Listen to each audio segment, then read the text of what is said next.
আমি না সত্যি ঠিক বুঝতে পারছি না, সবটা কেমন যেন গুলিয়ে যাচ্ছে।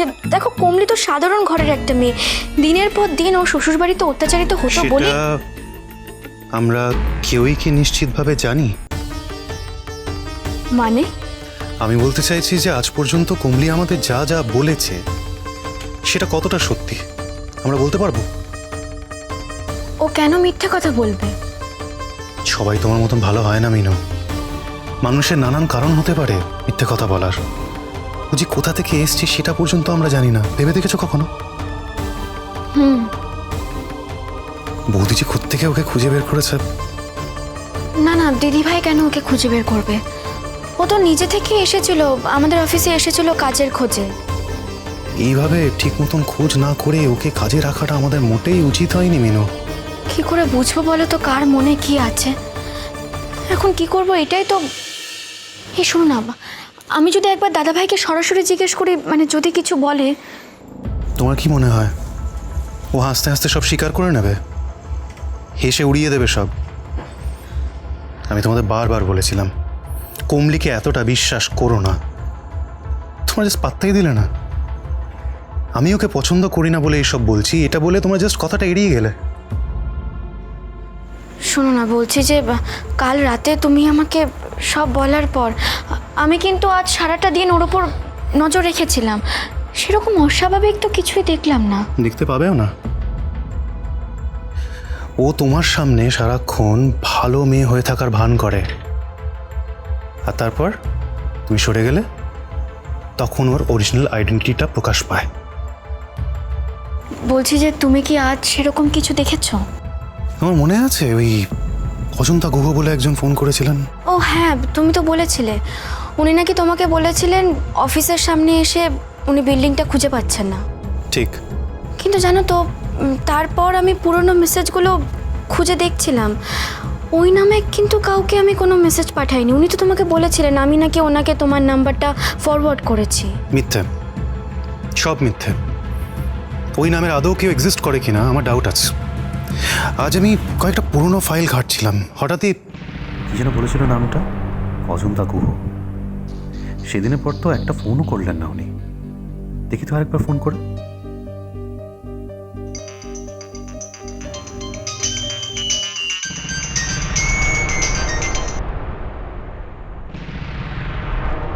কমলি সরে গেল মনে হলো।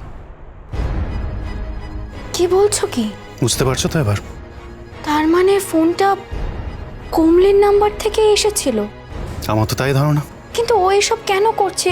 এসব করে ওর কি লাভ? ও কি আদৌ কমলি নাকি অন্য কেউ? কমলির ছদ্মবেশে হয়তো ঘুরে বেড়াচ্ছে। আমাদের ক্ষতি করার জন্য হয়তো কেউ ওকে পাঠিয়েছে। আজও তো আমি কোনো একটা সময় কেবিনে ঢুকতে যাচ্ছি, তখন দেখি ও বেরিয়ে এলো। কেন মিনু? কি করে ও কেবিনে আমাদের অ্যাবসেন্সে? কাল জিজ্ঞাসা করো, দেখবে ঠিক কিছু একটা এক্সকিউজ তৈরি করে তোমাকে কনভিন্স করে দেবে। ও মোটেও সহজ সরল নয় মিনু। আমি এখন পুরোপুরি নিশ্চিত যে ওই তোমার জ্বর থেকে টাকাটা সরিয়েছিল।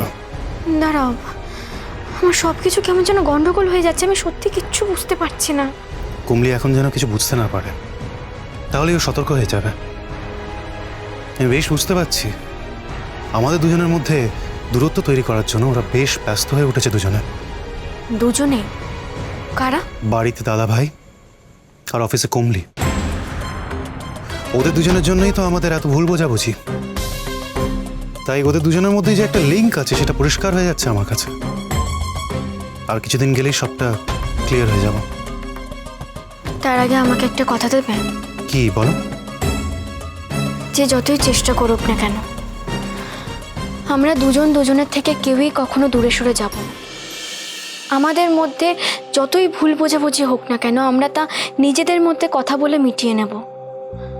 আমরা যদি সবসময় একে অপরের পাশে থাকি তাহলে কিন্তু কেউ আমাদের কোনো ক্ষতি করতে পারবে না। চিন্তা করো না, আমি সব সময় তোমার সাথেই আছি।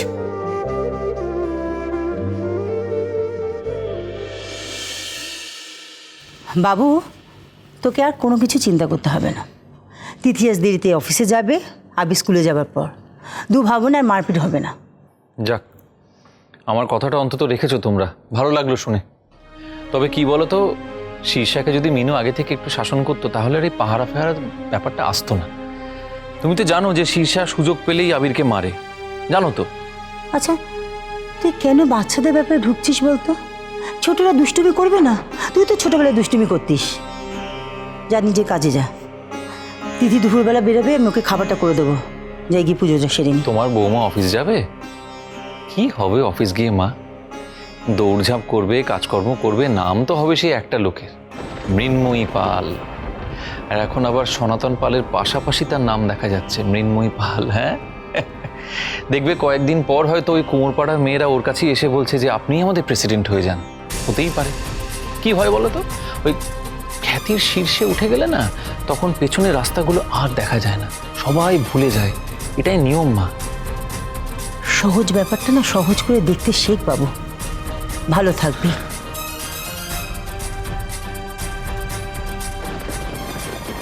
আজ আমি যেটুকু পরিচিতি পেয়েছি তা তো তোমাদের জন্যই। কর্তা চলে যাওয়ার পর আমি তো খুবই ভেঙে পড়েছিলাম। তখন তোমরাই একমাত্র আমার মনে সাহস জুগিয়েছিলে।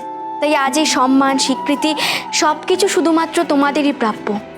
তুমি যেভাবে আমাদের বিপদে আপদে সবসময় ছুটে এসেছো, এমনটা তো কেউ কোনোদিন করেনি। কখন যে তুমি আমাদের ঘরের মেয়ে হয়ে গেছো বুঝতেই পারিনি। তোমাকে দেখেই তো একদিন আমরা সাহস করে কাজ শুরু করেছিলাম। এর আগে কেউ ভাবতে পারতো মেয়েরা ঠাকুর করবে? সব কিছু তো একদিন না একদিন কাউকে শুরু করতেই হয়, না হলে নতুন জিনিস কি করে সৃষ্টি হবে বলো? আর এই কৃতিত্ব আমার নয়, আমার কর্তার। কর্তাই তো আমাকে হাতে ধরে পুরো কাজটা শিখিয়েছে। তোমায় কিন্তু এবার আমাদের একটা অনুরোধ রাখতে হবে। ছিচে জেঠু, এভাবে কেন বলছেন? বলুন না, আমার যতটুকু ক্ষমতা আছে আমি চেষ্টা করব আপনাদের কথা রাখার। আগামী বুধবার আমরা তোমায় একটু সম্বর্ধনা জানাবার জন্য ঠিক করেছি। ওই একটু কথাবার্তা, আলোচনা, মিষ্টি মুখ।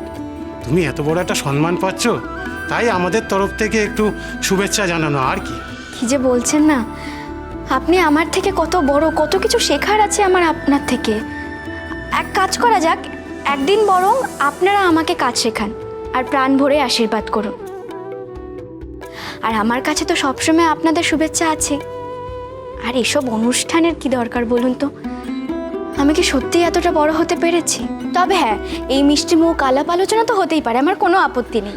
ম্যাডাম, ওই লিচু বাগানের যে পুজোর কালচারাল অ্যাক্টিভিটিস, ওটার প্ল্যানিংটা আমাদের ফাইনাল করতে হবে। ও আচ্ছা, আমি একটু পরে যাই, আসলে ওনাদের সাথে কয়েকটা দরকারি কথা বলছে তো। ও আচ্ছা, কোনো অসুবিধা নেই, আমি তো সাথেই আছি। আরেকটা ব্যাপার মিনু, এটা কিন্তু আমাদের অনুরোধ নয়, এটা কিন্তু আমাদের দাবি।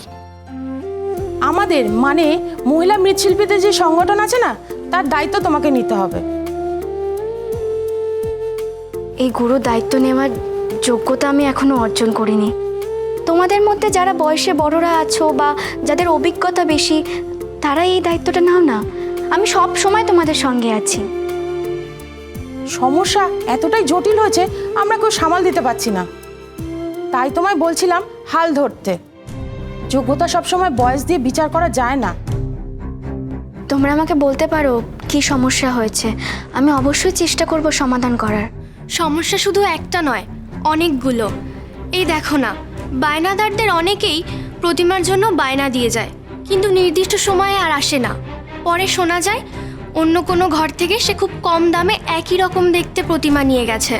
এগুলো কি ঠিক বলো? আমাদের নিজেদের মধ্যেই যদি এই বোঝাপড়াটুকু না থাকে, তাহলে বাইরের লোক তো সুবিধে নেবেই। না, ঠিকই তো। একই ট্রেডে থাকা সত্ত্বেও এটা করা পুরোপুরি আনএথিক্যাল।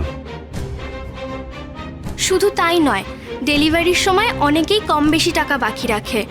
আমরা ভদ্রতার খাতিরে কিছু বলতে পারি না, কিন্তু কয়েক মাস পরেও যখন সে টাকা দিয়ে না যায়, আমরা তখন সংগঠনে জানাই, কিন্তু তারপর আর কিছুই হয় না। পরের বার সে অন্য কোনো ঘর থেকে প্রতিমা নিয়ে যায়, আমাদের বাকি টাকা বাকিই থেকে যায়। বুঝেছি, এটা তো অনেক বড় প্রবলেম। এটা না একদিনে সমাধান করা যাবে না। তোমরা বরং এক কাজ করো, তোমাদের মধ্যে কেউ একজন একটা কাগজে সমস্ত প্রবলেমগুলো লিখে এনো। একদিন আমরা সবাই মিলে কথাবার্তা বলে মিটিয়ে নেব।